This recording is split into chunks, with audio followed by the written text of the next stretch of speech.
Hello, welcome back to Al Talks. This podcast I started 3 years ago to chronicle me starting stand up. This podcast is a weekly podcast.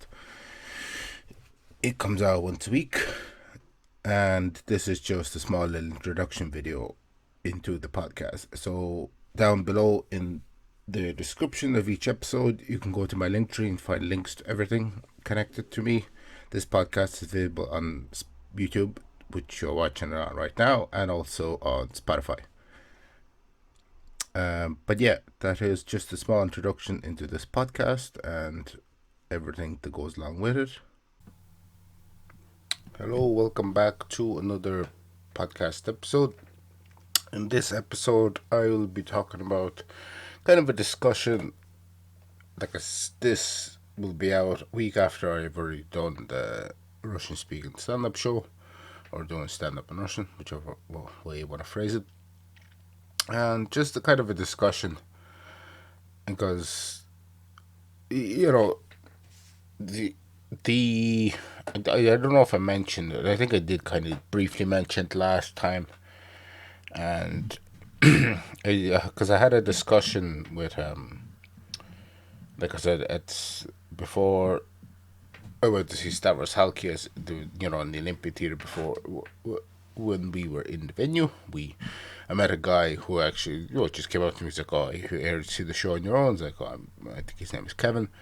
He actually knows. I went to school with a fellow comedian friend of mine, so we were just chatting about stand up and everything else, and what other comedians we like. And I mentioned I do comedy myself, and I kind of saying, it's like, "Oh, if you got any shows coming up?" I was like, "Well, at this stage, I was doing stand up in Russian for the second time." I was like, "Oh," and he's like, "Well, is there the difference in kind of how you approach stand up in Russian than it is in English?" It's like, "Oh yeah, huge difference," because like um obviously for people who grow up in like the like the countries that used to be part of the Soviet Union now, the independent countries in Eastern Europe and the Balkans and stuff like that, and whatever republics left the Soviet Union, or whoever grew up with it, the Great Russian Federation and stuff like that.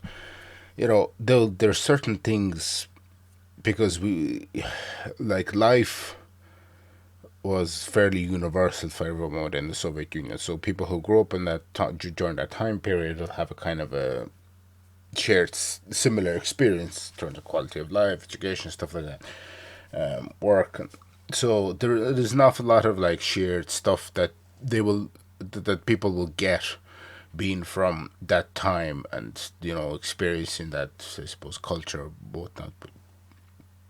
So it's when I try like when I try to like over the years I have been trying to do these jokes to English speaking audiences in Ireland and across Europe and stuff like that, and it just never really worked the same way. Whereas when you speak to them, like people, like I said, even the first Russian language show, like not everybody was from Russia. It was people from like Eastern European countries and stuff like that. I think there was two people from Kyrgyzstan as well. Which would have been, I think, part of the Soviet Union at one stage. So, like I said, we would have had a shared experience. But then again, with obviously with I was this that time I was the only comedian from Siberia. Where the show I'm doing now, there's another comedian from Siberia as well, so it'd be kind of nice. But it's like people who grew up in Siberia, like myself, have had a different experience because of like the extreme temperatures, and it's just like a completely different way of life. So even though we share the same culture, we like there is differences as well, because like you know we are like where we are in Siberia, that's it's essentially Asia. So it's there is a bit of a difference between the rest of the Russian Federation, especially the people that live in the west, past the Ural Mountains, like closer to Europe and stuff like that. Because like where I live in Ireland at the moment. I grew up here, but Siberia is like I think it's like 5,000 kilometers away, 6,000 kilometers away from where I am right now. So it's literally the other side of the planet, and very like where I was born was more southeast, whereas I grew up in the northeast, very close to the Arctic Circle. It was like 240 kilometers away, and even for people within the rest of like the former Soviet Union or the rest of the Russian Federation, we like Siberian people are always seen as a bit of an anomaly because we live in very harsh conditions. They're always like, "How do you survive out there?" And we just like, "Oh, we do." And they were like, "What do you mean you do?" It's like, "Well, you just have to kind of get on with it, really." So when yeah, I'm not like when I'm doing the jokes, especially for this show. I'm not so more doing jokes, really, just explaining life, and to them it's funny. To us, it also is. Russian people's sense of humor is, I suppose it'd be because during the interview parts in the first Russian language show, it was being filmed for a documentary film, and in the documentary they asked us like, "Do you see?" They asked me is like one of the questions was like, "Is there a similarity between like Irish people and people from Russia, the Soviet Union, in terms of humor?" And I was like, and I think there is because like especially for like Ireland was under the rule of England for 900 years, but Irish humor is very dark and it's very like there's a lot of satire sort of stuff. Well, it's similar to this, because people that lived in oppression under the Soviet Union and stuff will have very dark humors. Like, there's a lot of jokes we make about the Gulag and stuff like that, which is obviously, very harsh. It was a political internment camp, where enemies of the state were sent and anyone that didn't agree with the communist doctrine. So it was, I think that people that grew up in very tough, difficult conditions, their humor, especially if they, had to do difficult things to survive, would be kind of, yeah, it tend to be like you kind of you would laugh about dark stuff that people wouldn't really find elsewhere in the world funny. It was like like the joke always was that, especially in Siberia, but that like the gulags were built there because it's very harsh living conditions. Like that was a punishment for the rest of like the former Soviet Union or whoever lived in the Russian Federation. Well, like the gulags have been repurposed into like maximum security prisons. They're still in use, just not in the capacity that they were before.